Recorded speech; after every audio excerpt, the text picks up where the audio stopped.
And good afternoon for those of you who are here with us on the East Coast. Good morning to those of you who are in other parts of the country. We are so proud to welcome well over 850 people, 851 people to this webinar, a partnership of the NASPA Culture of Respect program and the State University of New York Center for Advanced Research in Reducing the Impact of Violence in Education. My name is Joe Storch. I'm an associate counsel here at SUNY, and I use he and him. We invite you to turn your cameras on and create as much of a conversation as we can. Closed captioning is available. If you are not seeing it, you can use the CC button in the tab at the bottom or top of your Zoom tray. Without further ado, I am so pleased to welcome our great friend and colleague, Ali Tombros-Corman. She's going to get us started, and you're going to hear from all of us throughout the course of this 7-hour presentation. I'm just kidding. It's not 7 hours. And before I do, I just want to say what a privilege it is to be with real scholars and thinkers and leaders here. My 4 colleagues who you will hear from are doing the real work in the trenches. Lawyers like me, we come and go, we're a dime a dozen, but the real value is in the people who've devoted their careers to upstream prevention, to preventing harassment and violence before it occurs. And you're going to hear from no better than from Roma and Elizabeth and Jennifer and Ali. And although I promised I wouldn't embarrass them, with that being said, Ali? Thank you so much, Joe. I appreciate that. What a wonderful introduction. And thank you to all of you for being here today. It is so exciting to see such a fantastic turnout for this conversation. And we've got a lot to cover, so we will go ahead and dive right in. As Joe indicated, there's quite a few of us on the call today. We won't go too much into detail about who we each are. You can see a little bit about each of us here, and you can always find us afterwards. We'll be providing contact information, but as Joe said, my name is Ali Tombros-Corman, and I serve as the Senior Director of Culture of Respect at NASPA, and I use she, her, hers pronouns. I'm going to take us through our agenda just real briefly. We're going to start with a topic of hot conversation for so many of us, Title IX. And so we're going to do a quick 9 and 5, if you will, Title IX in 5 minutes, give or take. From there, we're going to talk a little bit about understanding the incident stream and prevention, how we think about prevention on college and university campuses. Then we'll take you through programs and resources along the incident stream. And this is where we will really dive into the offerings that Culture of Respect and SUNY are here to make available to folks like yourselves and those who are doing this important work. From there, we're going to talk a little bit about how these tools can maximize what your institution is able to do, and close out with a conversation about re-envisioning our work from here. We will be taking questions along the way, so we hope that you will put those in the chat or hold on to them for the end, and we will leave as much time for questions as we can. We've got a couple of learning outcomes for today's conversation, and those are going to be that we hope that by the time this conversation has concluded, you all can articulate the anticipated changes in Title IX over the next several years. That's a bit of a wild guess, but at least you'll have some idea of where this might be going. Have an understanding of the importance of continuing to engage in and even augment all of our work at this really important time, and be able to list resources available to institutions of higher education and their stakeholders that will help with the prevention and response to sexual violence. And I'm going to pass things back over to Joe. Excellent. Thank you, Ali. And I look forward to welcoming you back in a little bit. We're going to touch on Title IX and what we're thinking of. And I'm going to introduce maybe some new ways of thinking of things. So it has been a series of Title IX eras. I was actually a college student myself in 1998 when the department put out its first Dear Colleague letter, followed in 2001 by a fairly similar Dear Colleague letter, but there had been 2 Supreme Court cases in the meantime. And that was really an era that I think lasted until 2011. And we'll talk a little bit about what we saw then. We then had that era from 2011 until September 22nd, 2017. And that started an era of an approach to Title IX that was very different from what we had seen over the past several decades. So for those of you who think about this in Gregorian calendars, it's been nearly 25 years that colleges have had guidance from the Department of Education. For those of you who, like me, reject the Gregorian calendar and count in the commonly known Sineads, it has been 592 Sineads that we have been working under guidance from the Department of Education. That joke worked much better in the test audience than it did today.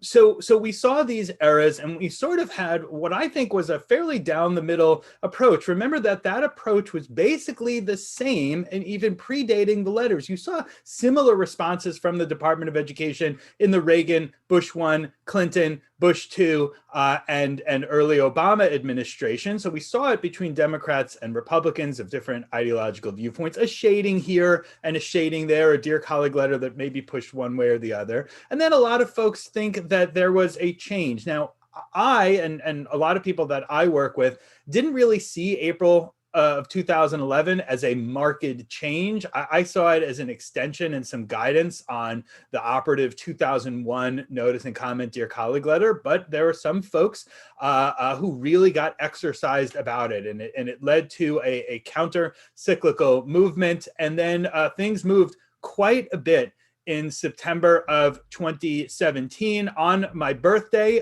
in September of 2017, the Secretary of Education gave a speech where she indicated that the prior system, the 20+ year system, was a failed system and they would be changing it. And indeed, they made fairly marked changes, including May 6th of 2020, where we saw 2,033 pages of regulations that came out. And so where are we going to see the next era? Well, I think there are many people, and I think probably the smart bet is that the next era is actually not going to be that markedly different from where we currently are. It's likely going to be here or maybe here. It's unlikely to be back to where the Obama administration was in their approach and their dear colleague letter. Of course, nobody knows. My crystal ball that I bought on eBay is as good as your crystal ball that you buy on Etsy, right? Nobody really knows, but I think we're thinking, where is the Biden administration going to go? And probably my hope is somewhere in the middle, because what people like me really want is not the pendulum swinging wildly back and forth so only the lawyers get to benefit. What I really want is something more like FERPA, where the FERPA regulations haven't really changed for most of my lifetime, and that's what we hope with Title IX. So when the Biden administration was inaugurated January 20th, I think some people were thinking one small step for man, one giant leap for mankind. We would see an immediate select all, delete, and save of the final 2020 rule. But what we're actually seeing is baby steps. And maybe that's actually the smart thing. So rather than see an immediate change to the final rule and changes to regulations, what we're seeing is letters and light summary guidance documents and conversations and openings to be able to hear from people. And what some see as, oh my God, that is so slow that maybe the Biden administration doesn't care about this issue.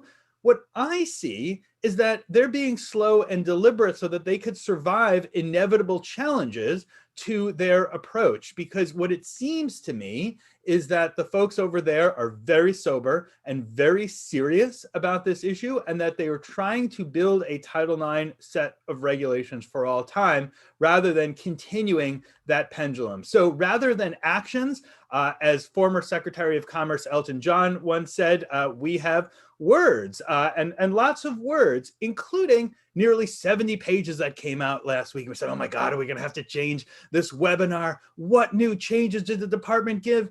And from my reading, and different folks can read things differently, there were a couple of interesting nuggets, but we didn't see any of the pullback on interpretations that I think we were expecting out of the department. 67 pages, you say, oh my God, there's got to be something good in there. And it was a lot of summary of the preamble, summary of things that had already come out from the department. If you'd read the joint guidance, you actually already knew everything that was in those 67 pages, and some nice model language at the end, which, to be honest, I just haven't had the time to go through yet. So the department says in the calendar that it will issue new regulations on the 00th of May. So those of you who already have plans on your calendar for the 00th of May, you may want to mark that date as a date, just like don't make birthday parties on the 00th of May. I mean, May 1st is fine. Late April is also fine, but the 00th, that could be a bit awkward. Of course, that is a placeholder because the real date is unclear. The prior department had said things that were going to come out in November 00th of 2019, excuse me, getting my decades mixed up, and it came out in May of 2020. And so the upshot of what I think is, no, there's not going to be dramatic changes immediately. There might be changes, but they're more likely to be changes within the structure that the department gave us in 2020 than to see a wholesale change. Anything is possible, but that's not the signals that the Biden administration is giving out. So I have been thinking a lot, and I wanted to sort of introduce a concept on this webinar that I've been thinking about actually for a couple of years and have never really put into PowerPoint slides, which is I guess how we communicate anything these days, which is where I think civil rights response is going to go. And I think we are going to see over time a convergence and a separation. It makes no sense that a victim or reporting individual has more rights in a process for sexual harassment on the basis of gender than if they are beaten with a baseball bat on the basis of race or disability or national origin, etc. It makes no sense that someone who verbally sexually harasses someone, severe and pervasively and objectively offensively, has more due process rights than somebody who does the same on the basis of race or who hits someone on the basis of disability or the like. Traditionally, due process is based on the threat of the deprivation. And we have gotten very far away from that in the final rule, where due process is based on the category of protected class, not the threat of deprivation. That same due process applies whether you would get a one-page paper or a permanent expulsion and transcript notation from the institution. Whereas that's just not how due process works in the rest of the United States criminal justice process, civil justice process, and the like. I think that there are going to be more and more incidents on the basis of things other than sex and other than gender. And now I guess we can add sexual orientation and gender identity to that. What I think we are going to have in the next 5 years, maybe the next 10 years, is a convergence of systems of process based on the level of violation when we have somebody who is violated on the basis of membership in a protected class versus not, versus crimes against society or offenses against society. Sure, we're going to have a low level of process when somebody is yelling in the dorms, toilet papering the dining hall and the like. We don't need as much process there. But why do we have different levels of process? You say to the person, we're going to give you this process because you punch them on the basis of sex. And they say, I didn't punch them on the basis of sex. I punched them because I hate them on the basis of their race. Oh, okay. Well, in that case, we'll give you this different level of process. A punch on the basis of membership in a protected class is a punch. Harassment is harassment. And I hope that we all together can push the department and push policymakers towards a system that recognizes the level of pain that's caused by harassment and violence on the membership in any type of protected class, as different from punching someone because they like the Yankees and you like the Mets, as different from somebody who was just, toilet papering the residence hall. So now I'm going to bring in my great colleague, Elizabeth Brady, to start talking about the case for prevention. Elizabeth? Thanks, Joe. We at SUNY have worked really hard over the past few years to help to free up some of the resources that we've been allocating historically to compliance, which is can be quite expensive, reallocating them to response, improving our response procedures, and ultimately getting to the place where we can take a really comprehensive prevention approach. On our next slide, we, sort of our motto when we're talking to people who maybe ask for the silver bullet or 100-word answer to how to eliminate sexual and interpersonal violence is informing people or reminding them that We're not just focused on awareness or response or compliance, but really about engaging our entire campuses and our entire community to engage in a comprehensive approach and really allocating appropriate resources to them. On the next slide, I will hand it back over to Joe to discuss our ARRIVE Center.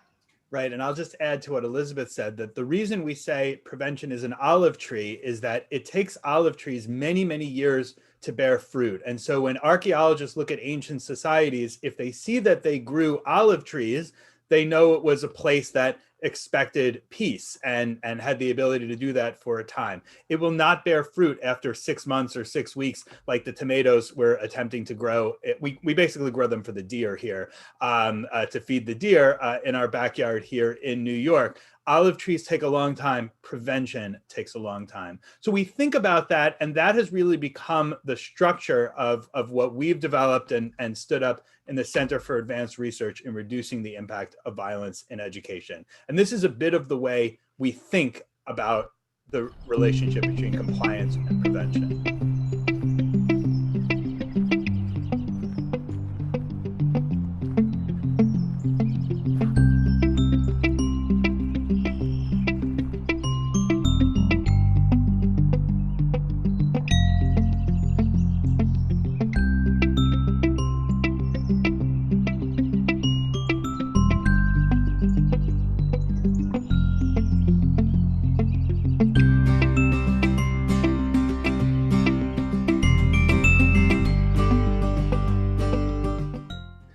And that's why we're so glad to work with NASPA's Culture of Respect program, because we share that interest in reducing some of the burden so we can get to the kind of real prevention work that they're doing. Elizabeth? Sure. So many of you have heard us talk about the STREAM model of sexual violence prevention and response. There's a lot of different ways to sort of discuss this, but the way we like to think about it is that the further upstream we can go, the fewer incidents we'll have to respond to, the more water we can take out of the stream. So looking at it from the furthest upstream, we're talking about cultural shifts and systemic changes. And we're excited to share some of the resources that we have here at SUNY, and then hand it over to our colleagues at NASPA to discuss some of the programs that they do that are the furthest upstream. So I will hand it over to my colleague Roma Shah to discuss our visa and immigration resource.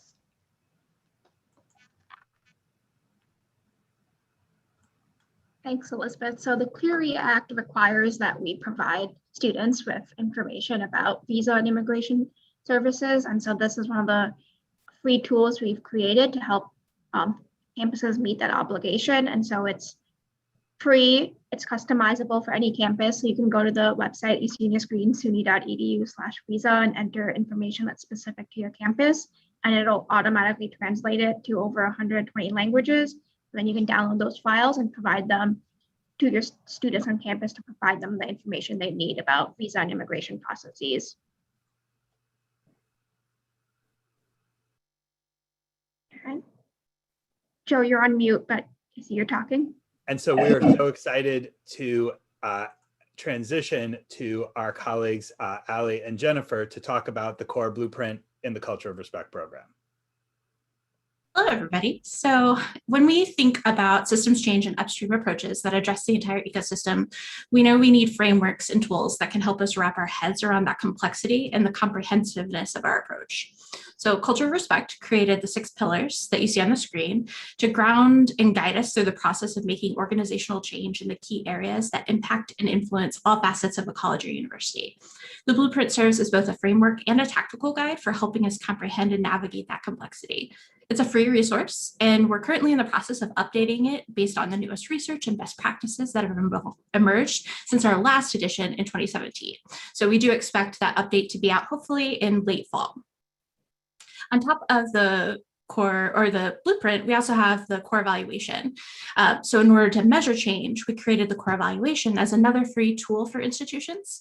It's a comprehensive self-assessment survey that allows schools to inventory their efforts to prevent and respond to sexual violence. The questions are organized around those same 6 pillars of the core blueprint, and they prompt institutional leaders to look at policies, programs, and procedures in each area. Then looking at the collective, which is a program that I'm responsible for. So I get really excited about it. It's an ambitious 2-year program that helps bring together schools and who are dedicated to ending campus sexual violence. And we help guide them through a very rigorous process of self-assessment and making our targeted organizational change. Each diverse cohort relies on an expert-developed public health framework, cross-campus collaboration, and peer-led learning to make meaningful programmatic and policy changes. Participating institutions receive strategic support and technical assistance throughout the process, as well as detailed documentation of campus-initiated changes that support survivors, prevent sexual violence, and communicate that violence is unacceptable. To date, we've worked with over 125 institutions through this program. And for us with the collective, it's really about going beyond compliance and really reaching for that ceiling when you look at compliance as the floor. So going into the next slide, talking a little bit about the program impact, we know from our data from our first 2 cohorts, we're currently going into cohort 6, that the core evaluation score for the schools that took part in the program increased in 5 of our 6 pillars, which is really exciting. So we know that people were looking holistically at their strategies and their programming to really make sure they weren't focusing on one area. Because if you think of the core blueprint as a foundation, if you have a foundation and you only put up one of the 6 pillars, things are going to be really unstable. Then looking at our average aggregate score on that core evaluation, it went up an average of 50 points across those institutions. Schools were compliant with an average of 3 additional federal requirements, and they also identified an average of 22 objectives and completed or made progress on 85% of those, which is really impressive. Going further on program impact on our next slide, we know that at the conclusion of the program, the majority of participants felt that the core evaluation effectively revealed opportunities for growth. So they were actually able to find things that they hadn't seen before that were important to them in making better programs and initiatives for their students and employees. And then they also said that the action plan really helped them to define and reach their goals. On the next slide, we talk a little bit about applications. They're actually open now. You can learn more by visiting the bit.ly link on the screen. You can also contact me at jhinkle@naspa.org to talk a little bit about what it looks like to bring this program to your campus. And I'm happy to talk to anyone about other schools that have taken part, the data that we've seen. Overall, the deadline for applications is November 1st of this year. So we're now going to talk about some of our resources that fall a little bit closer to the midstream. These are our comprehensive prevention, student-facing, and programs that we're able to offer. And I'm so excited to hand it over to Roma once again to discuss our SPARK program, which, if I may, Roma took this program and really helped to bring it to the next level, something we're really excited about and I'm very, very proud of. So Roma? Elizabeth, I'm also very excited about SPARK. I love talking about it. So SPARK, as Elizabeth said, is our sexual and interpersonal violence prevention and response course. So it's about a 30-minute online training that you can provide to students to teach them the basics about sexual and interpersonal violence, where they can go for help on campus and how they can help prevent violence in their community, in college, and kind of in their daily interactions. And so there are 2 main versions. One's ready to go. You request it, we send you the file, and you can upload it into your LMS or onto your website. And then there's a customizable version, which allows you to have some recommended areas where you can input information specific to your campus. So like your Title IX coordinator, contact info, university police, public safety, health services, things like that. And there's also an accompanying free digital toolkit, which our colleague Morgan Clifford did an amazing job creating. It has over 80 different elements to it. It's a social media post, flyers, table tents you can print out, and that kind of talk about the same information that's in SPARK, but in a different way. So students see it in more than one part on campus and not just once, kind of get information dosing on it. And of course it's free, like all of our things. We love making things free. And so, yeah, that's SPARK. And with that, I'll pass it on to Allie to talk about their matrix. Thanks so much, Roma. And it is, again, just so wonderful to be here with all the folks from SUNY. I think we all share a deep love and appreciation for prevention and about thinking about these upstream approaches. So when I get together with the folks from SUNY and talk about these issues, it's just great to know that we are all so invested in these large-scale upstream approaches. We also like giving away things for free. So that's a great segue to our next resource that we're going to highlight. So we know that providing prevention education on the issue of sexual violence is not just about checking a box for compliance. In order to make meaningful change, prevention programs need to be engaging, they need to be comprehensive, and they need to be tailored to the audiences that they serve. So Culture of Respect created the Prevention Programming Matrix. This is one of our original foundational tools. And this matrix provides detailed information about so many of the programs that are available in the field today, available for administering at your college or university. So this is really an inventory of all those programs in the field, and it's searchable or filterable by a variety of different elements. You can search by the audience. So are you looking for something for faculty or for staff and students? Are you looking for something that is done online or something that is live or done through a theater program? So this is a really phenomenal place to start looking for the right prevention program for your institution. And this is continues to be to this day one of the most highly utilized tools that Culture of Respect provides and one of the most popular places to visit on our website. So I definitely encourage you to check that out. On the next slide, I'll talk a little bit about the Culture of Respect foundations. So with so much energy and so many prevention resources directed to students, it can be easy to overlook the other campus teammates and champions that you have available to you and their role in helping to foster a culture of respect on campus. Foundations is an online course that prepares student affairs professionals with the tools they need to be influential allies in campus sexual violence prevention and response. This 6-module course is taught by NASPA staff with expertise in the intersections of student affairs and health, safety, and well-being. And it's a great follow-up to the introductory Title IX or Clery Act training that your institution may already be administering. We've done an update to foundations in the last 6 months to kind of manage the changing landscape that is Title IX. And we also ensured that there's lots of really great evergreen information that you can readily adapt and implement on your campus, effective immediately. On the next slide, we're going to talk a little bit about another resource that we provide. And this is our Title IX guide, Going Above and Beyond Compliance. And we've spoken a lot about that today, this idea of going beyond compliance, because we know that compliance can be a driving force for doing this work on campus, but we also know that there is just so much more that's well above and beyond that compliance floor. And that if given the tools and the opportunities to do so, lots of institutions will take advantage of the opportunity to think above and beyond compliance, as the title of the guide would indicate. So this is a guide that provides a series of questions that help institutions assess what they are doing to be compliant with the rule, the Title IX rule as it stands now. But, and this is kind of what sets us up, we hope, for what's coming down the pike, as Joe talked about earlier, also allows institutions to examine key questions and considerations and practices that strengthen prevention and response, and that think more broadly, more inclusively, and more based around those 6 pillars that Jennifer talked about before than just being compliant. So with that, I'm going to turn it back over to Jennifer to talk about one last resource available through Culture of Respect. So our newest resource is some training for those who provide respondent services. What we know very clearly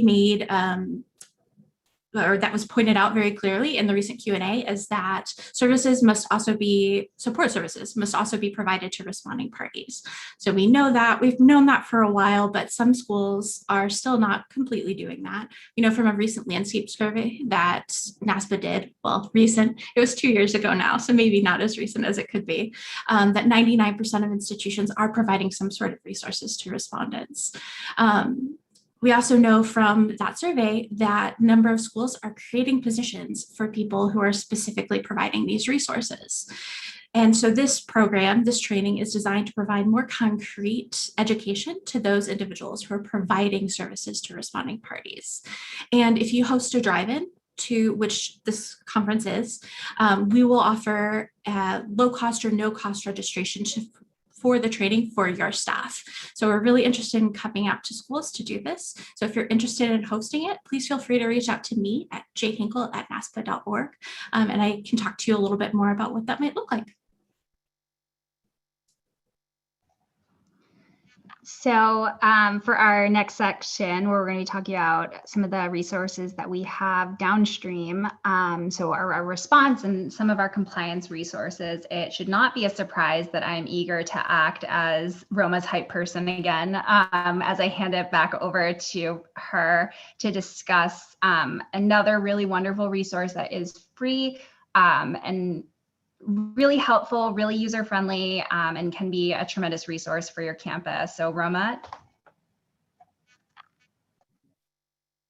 Thank you for hyping me up, appreciate it. So this resource is RAPID, which stands for Responsible Authority Proficiency in Incident Disclosure. Thank God the name is there, I wouldn't have gotten it otherwise, but so it's a training that's about 11 minutes long, and it's meant to train campus responsible authorities or CSAs that have the duty to, if a student discloses that they've experienced violence or harassment, to bring that forward to campus officials. And so it's really meant for kind of your last line employees, so not like your Title IX coordinator, but more your chemistry professor or your art professor that doesn't have a deep knowledge in this, and to just provide them with a very brief overview about the policies and what they need to do. And so, like I said, it's 11 minutes long. It meets the requirements of Clery, and it's customizable to your campus. So you have the ability to add the contact information for your campus officials directly into the training. And as always, it's free. And pass that on to Joe to talk about SCI. And Rapid has a great voiceover. We hired a very, very expensive voiceover artist for that. What a privilege to work on that program. Lastly, we'll talk about the Student Conduct Institute, which is a program that we launched just a little bit over 3 years ago here at SUNY. We were somewhat frustrated with the quality and the cost of some of the training options for our campuses, and they expressed a need to have a high quality, low cost, accessible option. And so in partnership with a number of folks, we launched the Student Conduct Institute with the goal of providing very clear, very plain language, high quality content. Yes, lawyers are working on it, but it's not just lawyers for lawyers. It's lawyers for practitioners and practitioners for practitioners. Our goal is that it's equitably accessed. So when an institution joins the Student Conduct Institute, they can train one person or 25 people or 125 people, but without any additional markups or additional costs or the like. The goal here is to be like the Lido deck of a cruise ship, where you go and you just fill your plate with as much training as possible, not like one of these restaurants where you have to order everything a la carte. So when you say, oh my God, is it worth spending $1,000 to train so-and-so, that new res hall director? Probably not. They're going to leave next year. Well, they need the training as much as anyone. We wanted to flip the script to where you were incentivized to train more people, make fewer mistakes, do better student services. And we're really proud of what we've created. We went into COVID serving about 175 institutions in New York, 2 in New Jersey, and 1 in Pennsylvania. We now serve well over 500 institutions across the country. Last week, our 10,000th learner joined. We went into COVID just shy of 900 learners. And so I guess to me, I would say, the proof is in the pudding, right? I had this scratched on a notepad 5 years ago, 6 years ago. And, it took a lot to start it up, but it was really the team that put it together, and the trainers who came in and volunteered, and all the researchers that we've worked with, and the 10,000 folks who really bought into it, that made it what it is. And really, they're the ones who deserve the credit for this. And we still are welcoming new institutions. The mission there is to provide the highest quality content at the most accessible cost, so that the wealthiest institutions with billion-dollar endowments and the least wealthy institutions who struggle for every dollar can equally access, because every single one of their students is covered equally by all civil rights laws, by all federal laws, by their states' laws. So the idea is making sure that the wealthiest and the most resource-challenged institutions can serve their students in the best way. To that end, working with 50 attorneys, in fact, a couple who are on this webinar, I was pleased to see, from across the country at 20 different higher education institutions and firms, we developed last year the joint guidance. I knew that when the regs came out, there would be a bunch of organizations who would be saying, give us $2,000, we'll tell you what it means. Give us $5,000, we'll tell you what it means. And I thought, what if we get the best people in the country to say, give us nothing, and we'll tell you what it means. And indeed, we had well over 30,000 people access the joint guidance, get free high quality access. And it was something we were able to host at SUNY in partnership with many of the great firms and institutions of higher education and many of my great higher education colleagues, 100% of whom, when I reached out to them, 100% of whom said, yes, I'll do it, and I'll do it pro bono. So a real great way of getting back to higher ed for higher ed. Allie, Elizabeth? Sure. So, you know, we think a lot about how can we create efficiencies in the work that we do. And it certainly became a bit harder over the past few years, especially amid COVID. We're facing a lot of unknowns. So we've really had to think about ways that we can address the fact that challenges remain, and maybe they're intensifying and maybe they're shifting and changing. Funding is difficult. It remains at a premium. It's never been there's never been a ton of funding for violence prevention, and I feel as though it may be a little bit more limited than ever before.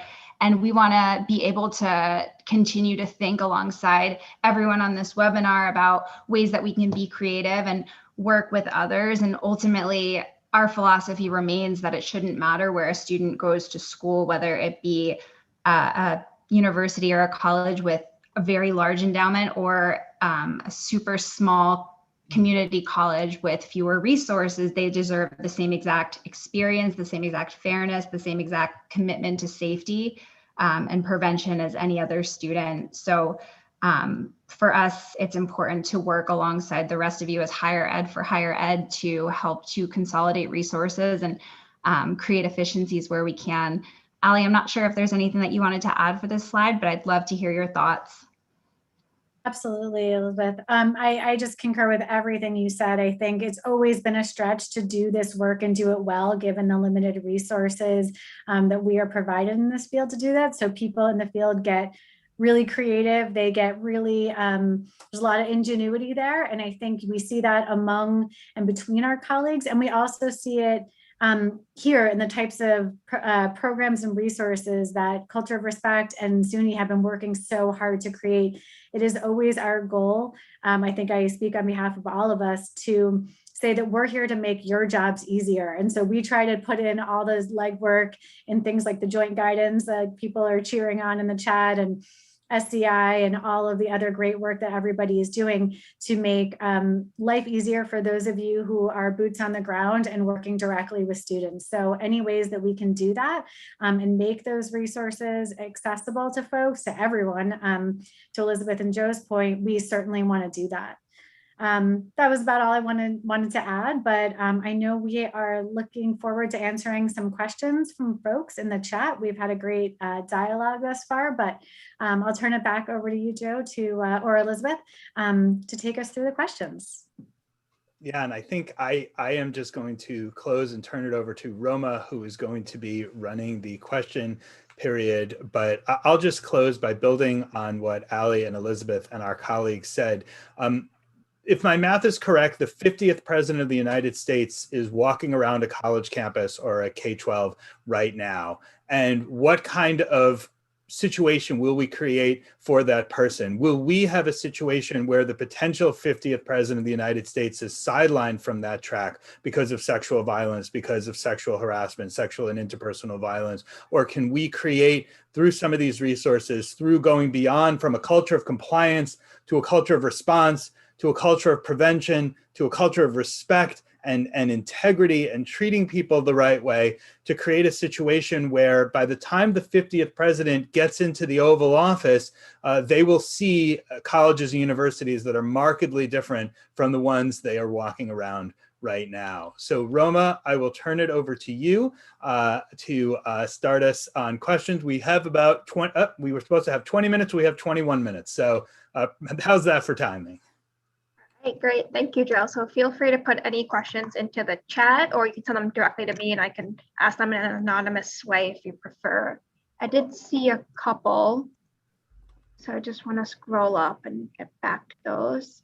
Does RAPID meet requirements for Title IX? I believe yes, but Joe?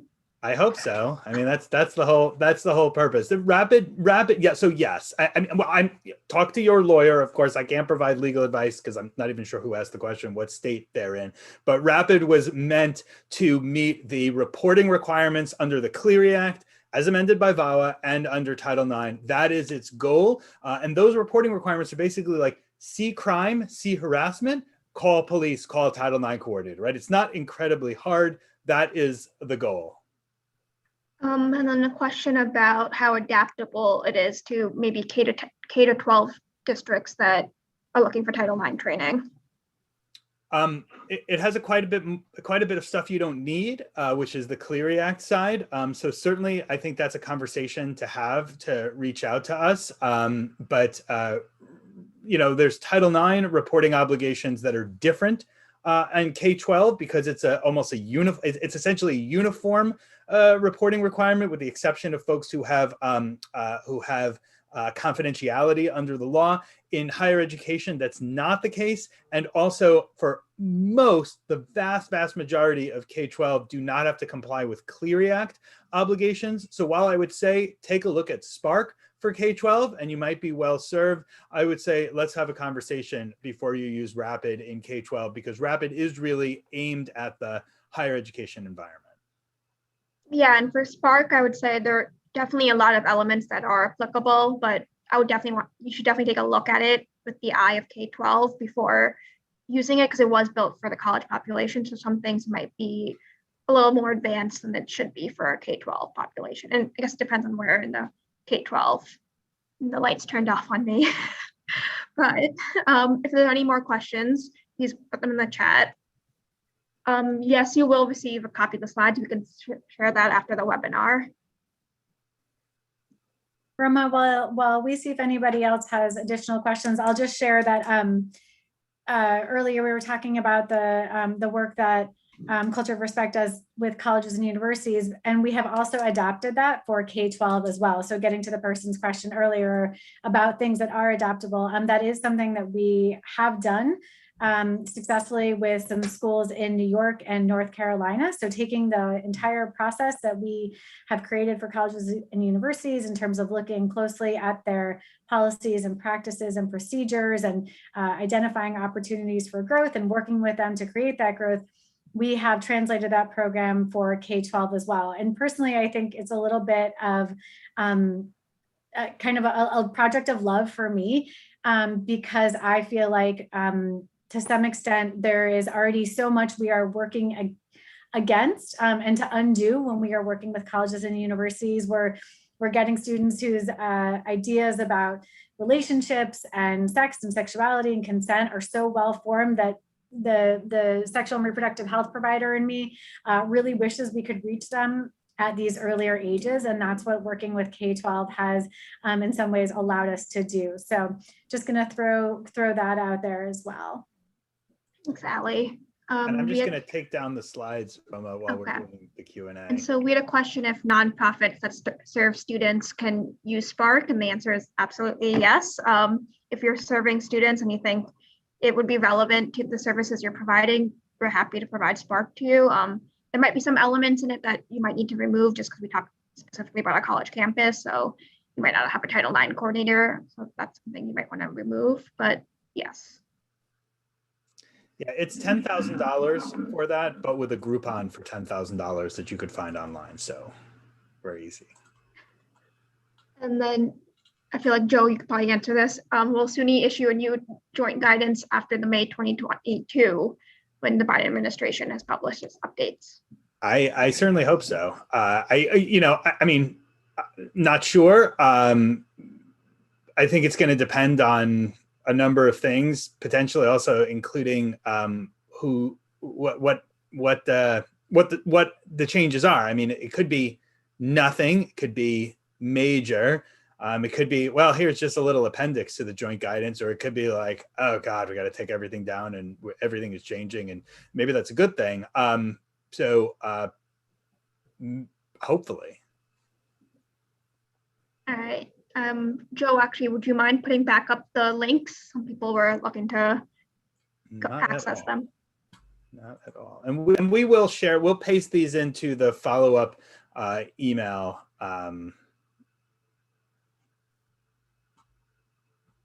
And now I'm actually seeing the chat for the first time because I was sharing the slides, and I am so pleased as I am reading. Yeah, I am not seeing the chat, so I need to fill that back up.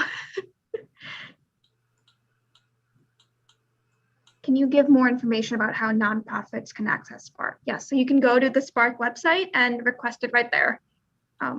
Just use the same link and we'll provide you the access to it.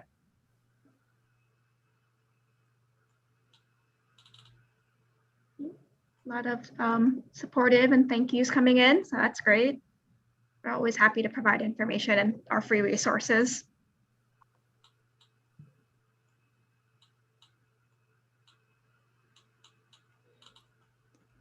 This is a really great chat. Does anyone have questions on the future of Title IX? Not that I have any idea. I mean, it's my guess is as good as yours. And basically, to prepare for this, I just searched future of Title IX on termpapers.com and just went with whatever they had. So.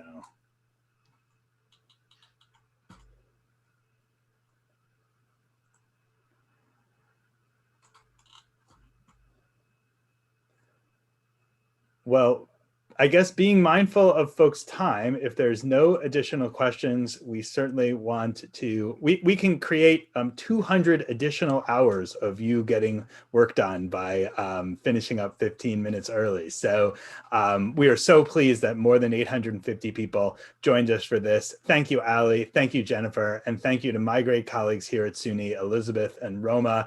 And also thank you to Phil and Morgan for doing so much of the work behind the scenes to get this webinar going. And certainly, I hope that we can see you all again on a webinar and that you're able to take advantage of these resources, and that together we start to move the dial in preventing harassment and violence on our campuses and in our community. Thanks so much, everyone. That'll end the webinar. Take care.